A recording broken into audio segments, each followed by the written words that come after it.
Misalnya nih pertanyaan retorik, kalau misalnya soal usia minimal dikabulkan oleh MK, Gibran nggak jadi cawapresnya Prabowo, tapi jadi cawapresnya Ganjar. Anda terima nggak? Ada 1-2 orang yang bilang, wah kami akan tetap menolak, tapi sebagian besar nggak bisa jawab. Jadi ini betul-betul bukan soal moral, ini betul-betul soal kepentingan aja. Kali ini keputusan MK tidak sesuai dengan kepentingan Anda, itu aja. Sekarang itu juga ada loh. Anda kan hanya menilai dari sisi isi perut Anda aja. Kalau sesuai Anda diam aja, kalau nggak sesuai kemudian Anda maki-maki. Di MK hari ini ada yang lagi disidangkan gugatan soal batas maksimal usia capres 70 tahun. Kan kalau kasat mata kita menilai untuk mengganjal Prabowo Subianto, tapi orang itu punya hak nggak untuk mengajukan itu?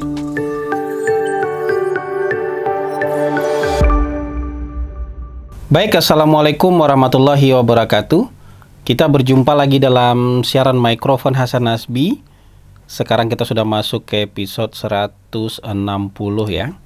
Dan hari ini cuacanya panas dan suasana hati juga panas. Banyak teman-teman yang suasana hatinya juga panas sekali gitu ya. Dan ya berhamburanlah kemarahan, kebencian, caci maki dan segala macam di berbagai platform media sosial ya, dan ya suasananya memang tensinya lagi tinggi.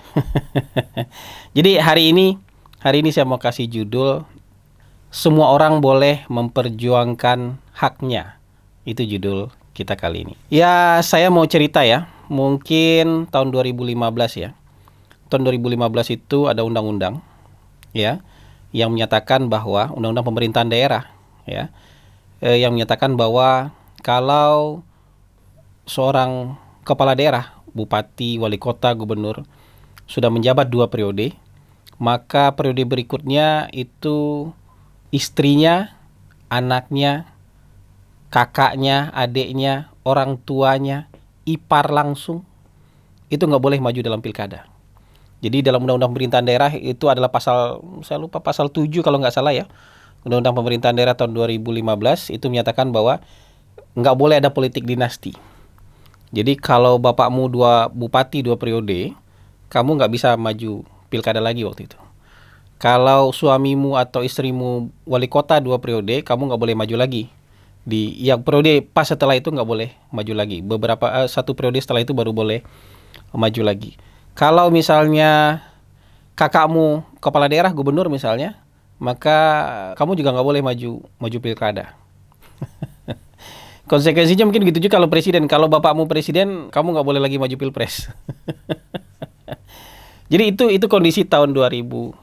Makanya ketika ada teman saya seorang lawyer itu mengajukan diri majulah mewakili beberapa anak adik dari kepala daerah yang sudah mau selesai 2 periode untuk maju ke Mahkamah Konstitusi melakukan judicial review soal pasal ini, saya dukung penuh.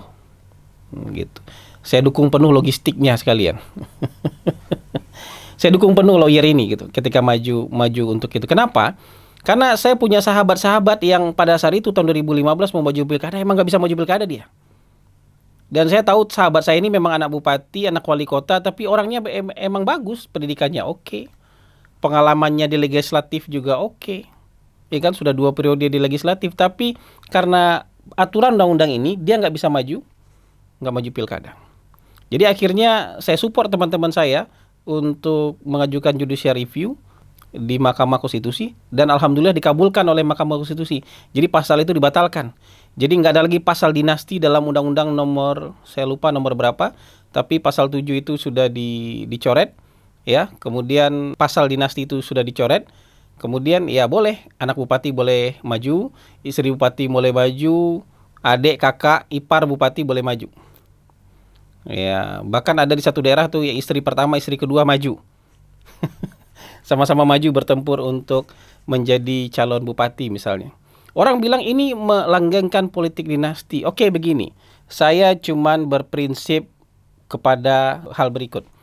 Jadi kalau kita tidak boleh menghalangi siapapun ya untuk maju dalam pilkada, dalam maju dalam jabatan politik hanya karena dia bukan anak siapa-siapa. Jadi kalau bukan dia anak siapa-siapa, dia boleh maju loh. Nggak boleh kita halang-halangi dia maju karena dia bukan anak siapa-siapa. Tapi begitu juga sebaliknya. Zolim kita gitu. Nggak boleh juga kita melarang orang maju karena dia anak seseorang. Jadi tiba-tiba dia jadi berdosa, nggak bisa maju karena dia anak seseorang. Kan bukan salah dia jadi anak seseorang. Ya kan? Jadi prinsipnya kita tidak boleh menghalangi orang maju untuk dapat jabatan karena dia bukan anak siapa-siapa. Tapi sebaliknya kita juga nggak bisa menghalangi seseorang maju karena dia anak seseorang. Anak orang penting misalnya. Karena bapaknya gubernur, tiba-tiba dia nggak punya hak tuh jadi gubernur. Itu melanggar konstitusi menurut saya.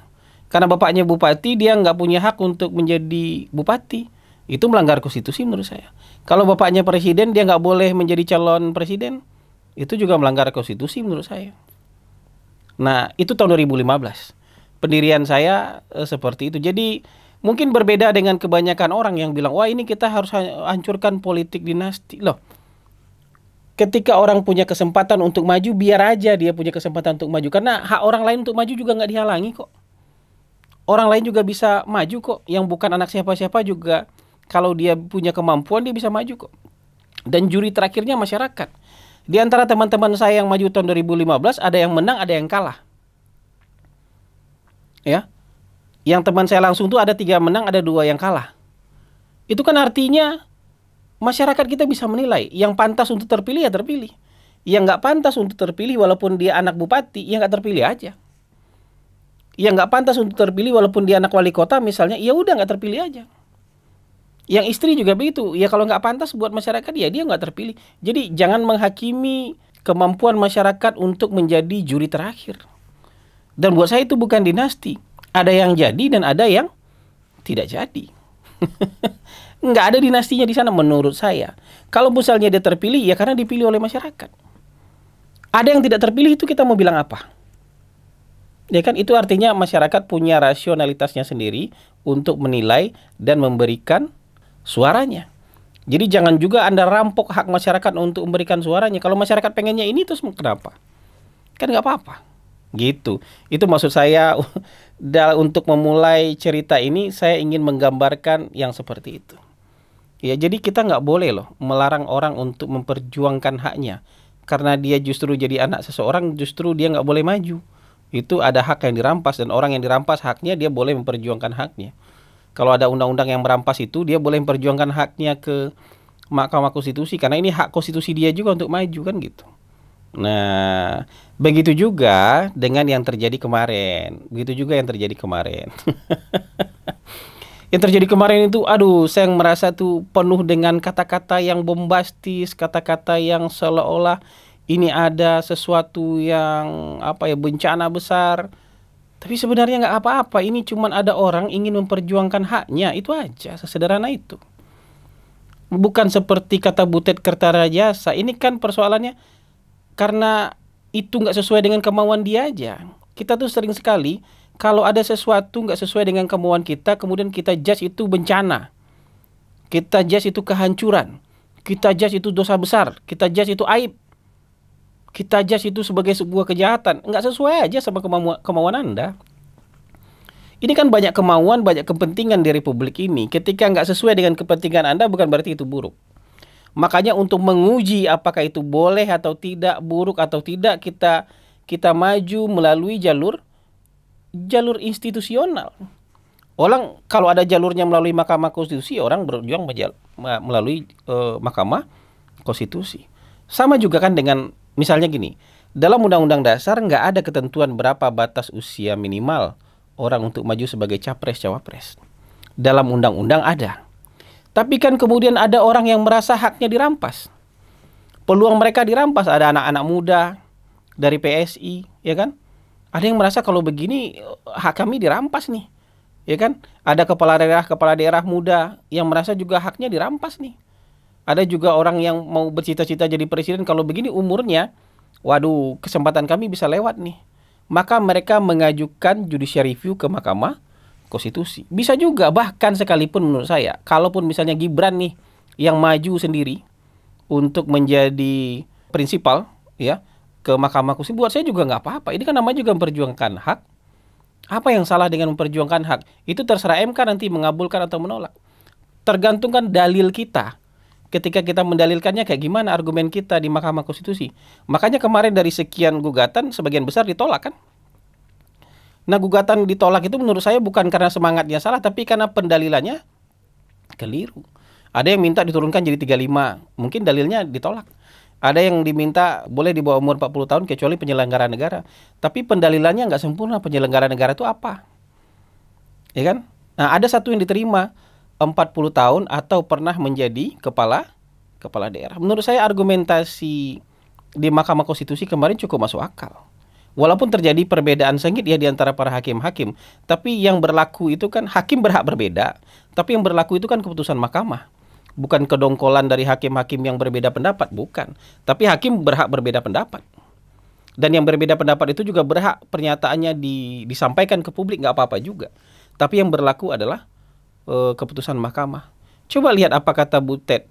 Ini kalau diloloskan oleh MK dan Gibran menjadi pasangannya Prabowo, ini adalah awal dari bencana moral di negara kita.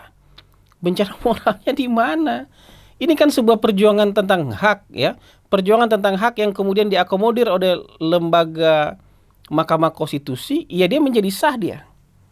Ya kan? Kalau nggak diakomodir nggak menjadi sah dia. Jadi jangan sepelekan hak orang lain. Yang punya hak di Republik ini bukan cuma Anda. Orang lain yang mungkin berbeda kepentingannya di Republik ini juga punya hak untuk menggugat sesuatu yang kira-kira merugikan kepentingan dia. Ini coba kita main logika sederhana aja nih. Kita main logika sederhana aja ya. Ya, orang misalnya gini, syarat minimal terpilih jadi anggota DPR RI itu 21 tahun. Misalnya 21 tahun dia terpilih jadi anggota DPR RI. Ya, 4 tahun kemudian di usia 25, ya, atau 5 tahun kemudian usia 26, ya, dia maju pilkada bupati. Terpilih dia 26 tahun. 5 tahun dia jadi bupati, 31 tahun umurnya. Ketika umur 31, dia pengen jadi gubernur, terpilih dia, misalnya menang, umur 31 tahun. 5 tahun jadi gubernur, umurnya baru 36. Ketika umur 36 tahun dia pengen jadi presiden, nggak bisa dia. Terpaksa dia harus jadi gubernur lagi sekali lagi. Padahal niatnya mungkin ingin jadi presiden. Padahal kemampuan dia mungkin sudah pengen naik jadi kemampuan presiden.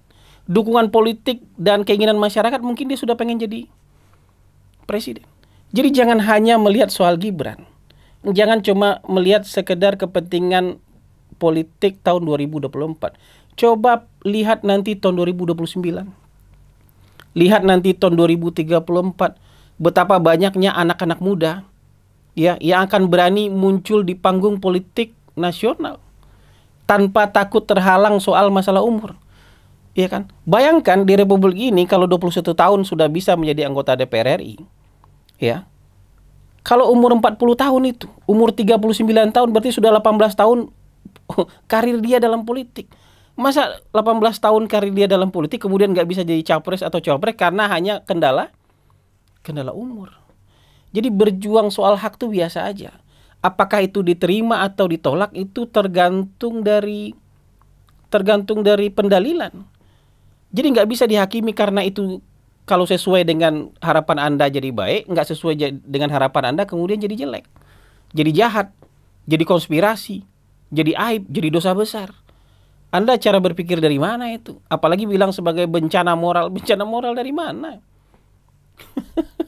Ini kan baru dibolehkan. Ketika dibuka ini maka banyak kesempatan nanti talenta-talenta muda yang sudah punya pengalaman panjang dalam politik tapi usianya belum 40 tahun itu bisa meniti karir di level nasional. Kenapa? Apa yang salah di sana? Itu baru satu step loh. Belum tentu dipilih masyarakat loh. Belum tentu juga dicalonkan, ya kan? Kalau dicalonkan, alhamdulillah. Habis dicalonkan harus disodorkan ke masyarakat kan? Belum tentu dipilih masyarakat juga. Jadi tuduhan-tuduhan soal dinasti menurut saya. Jadi kalau kita punya Bapak Presiden, kita punya akses lebih besar, pastilah. Anak saya aja hari ini punya akses pendidikan jauh lebih baik daripada ketika saya kecil. Karena bapak saya nggak mampu kasih saya sekolah di sekolah yang baik. Tapi anak saya nggak bisa saya suruh menderita seperti saya juga. Nak, kamu ini nggak tahu ini nih, nggak tahu penderitaan bapak dulu. Ya kan? Bapak dulu begini-begini ya berjuang buat sekolah. Anak saya kan bilang, bapak kita kan beda. Jadi begitu juga, Anda nggak bisa ngiri sama orang yang bapaknya presiden. Ya kan, menurut Anda kalau misalnya dia bisa menggunakan akses bapaknya untuk mendapatkan kesempatan politik, ya memang begitu pada kenyataannya. Kita cuma munafik aja bilang kesempatan setara. Ya, anak bupati dengan anak yang bukan bupati tentu beda kesempatannya. Ya kan? Tapi tidak pernah ditutup kesempatan buat anak yang bukan anak bupati, kan nggak ditutup kesempatannya.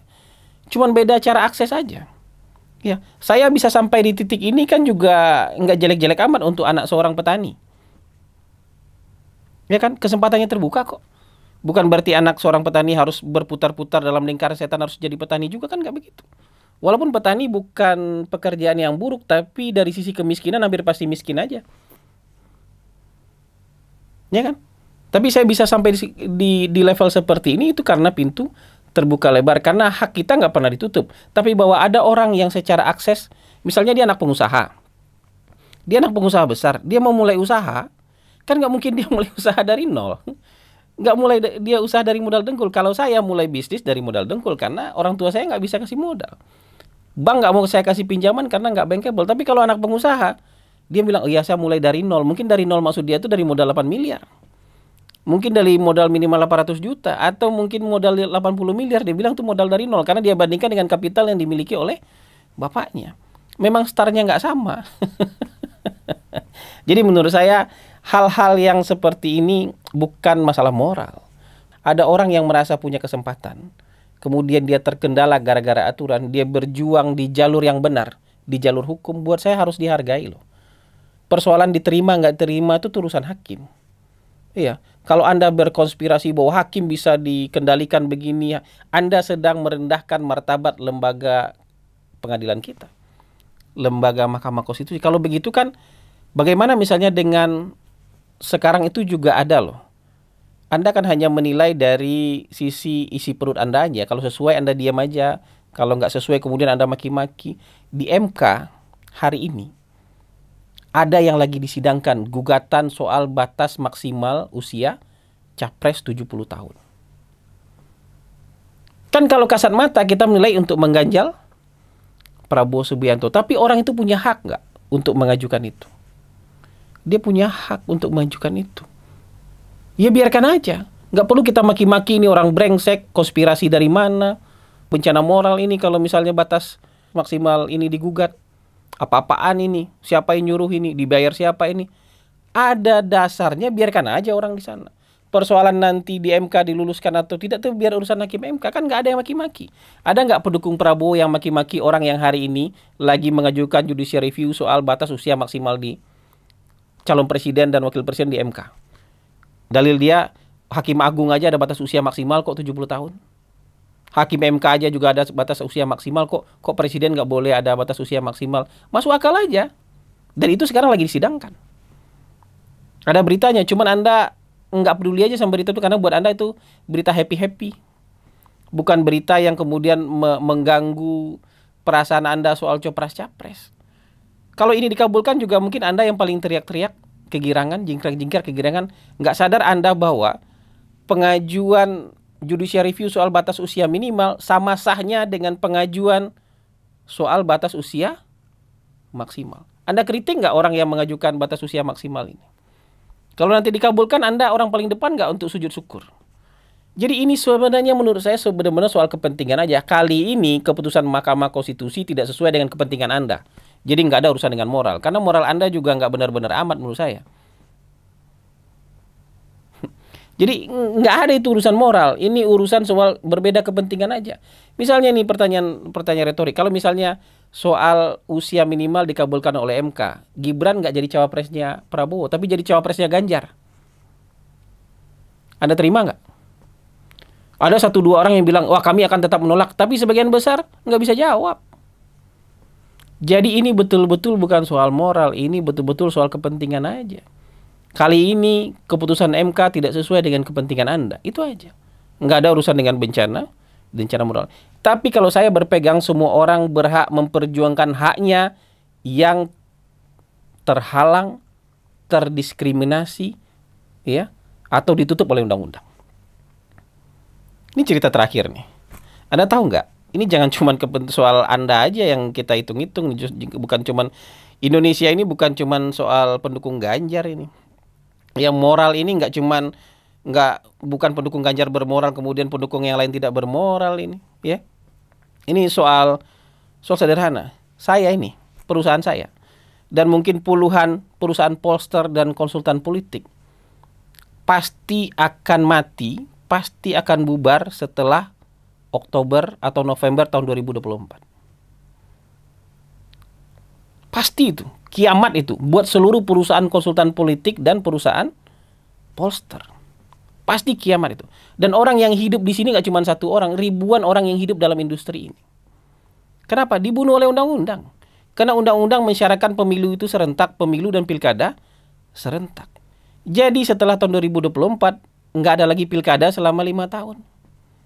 Pilkadanya nanti tahun 2029. Perusahaan mana yang bisa hidup tahun 2025 nggak ada kerjaan? 2026 nggak ada kerjaan, 27, 2028 nggak ada kerjaan, 4 tahun nggak ada kerjaan, perusahaan mana yang bisa hidup? Perusahaan seperti perusahaan saya, perusahaan teman-teman saya dibunuh oleh undang-undang. Boleh nggak kami kemudian memperjuangkan ini judicial review? Boleh. Itu soal pilihan aja. Mau judicial review atau enggak? Pilihannya ada dua. Tapi apakah boleh kita judicial review soal pasal serentak ini? Bolehlah. Ada hak kita yang dijamin oleh konstitusi tapi dibunuh oleh undang-undang. Apa itu? Hak untuk hidup layak, hak untuk mendapatkan pekerjaan. Dibunuh oleh undang-undang. Kenapa? Ya nggak mungkin lah sebuah perusahaan hidup tanpa ada pekerjaan selama 4 tahun. Perusahaan mana itu? Itu pilihan. Jangan kemudian orang bilang, ini kan kepentingan sempit konsultan politik aja. Untuk menggugat, iya, menurut Anda kepentingan sempit konsultan politik dan perusahaan polster karena pilkadanya sekali 5 tahun, karena pilpresnya sekali 5 tahun, 4 tahun nggak ada kerjaan. Menurut Anda iya, tapi menurut kami itu hidup dan matinya kami. Menurut orang-orang yang kerja dengan saya, menurut keluarga karyawan saya, itu hidup matinya dia. Perusahaan-perusahaan yang sama dengan saya itu bicara soal hidup dan mati. Bos-bosnya mungkin bisa cari pekerjaan lain, tapi karyawan-karyawannya mau cari pekerjaan apa? Kalau perusahaan ini dibunuh oleh undang-undang. Apakah kami berhak melakukan judicial review? Berhak. Apakah kami akan melakukannya? Itu soal pilihan. Ya, jangan kemudian dituding, ini kan kepentingan sempit. Enggak, buat Anda kepentingan sempit, buat kami urusan hidup dan mati. Jadi, ini yang mau saya sampaikan. Ya, ini yang mau saya sampaikan. Ini soal perjuangan hak. Jadi siapapun yang merasa haknya dizolimi, dikangkangi, ditutup oleh undang-undang dan itu bertentangan dengan konstitusi, berhak memperjuangkan haknya ke Mahkamah Konstitusi. Termasuk soal Copras-Capres. Jadi gitu aja, nggak ada urusan dengan bencana moral, nggak ada urusan dengan masa depan suram negara, nggak ada urusan dengan dinasti itu. Nggak ada urusannya dengan baik dan buruk menurut saya. Ya, karena juri terakhirnya, ini soal kesempatan. Kesempatan yang ditutup, kesempatannya sekarang jadi terbuka. Ya, tapi juri terakhirnya tetap masyarakat, tetap pemilih, tetap rakyat. Kan nggak bisa diwariskan, kamu nak besok kamu jadi wapres ya, terus jadi wapres dia simsalabim, kan nggak bisa. Nak besok kamu jadi calon presiden ya, terus ke simsalabim dia jadi jadi presiden, kan nggak bisa. Dia akan diuji oleh masyarakat. Bahkan dalam pilkada-pilkada itu calon tunggal diuji sama kota kosong bisa kalah. Jadi jangan remehkan rasionalitas masyarakat. Jangan remehkan kepintaran masyarakat. Butet Kertarajasa menulis itu dalam keadaan galau mungkin. Jadi kalau MK mengabulkan gugatan ini dan Gibran menjadi cawapresnya Prabowo, maka ini adalah bencana moral. Terus di bawahnya dia bilang, tapi masyarakat Indonesia tidak bodoh. Masyarakat Indonesia sudah pintar membaca situasi. Artinya Anda nggak perlu galau. Kalau masyarakat Indonesia tidak bodoh, masyarakat Indonesia sudah pintar, pasti dia bisa memutuskan sendiri. Dia akan terima paket pasangan ini atau enggak. Jadi serahkan aja sama masyarakat. Jangan merasa Anda yang perlu jadi benteng moral dan benteng berpikir dari masyarakat Indonesia yang sebesar ini. Terima kasih. Wabillahi taufiq wal hidayah. Wallahu muwafiq ila aqwamit thoriq. Wassalamualaikum warahmatullahi wabarakatuh.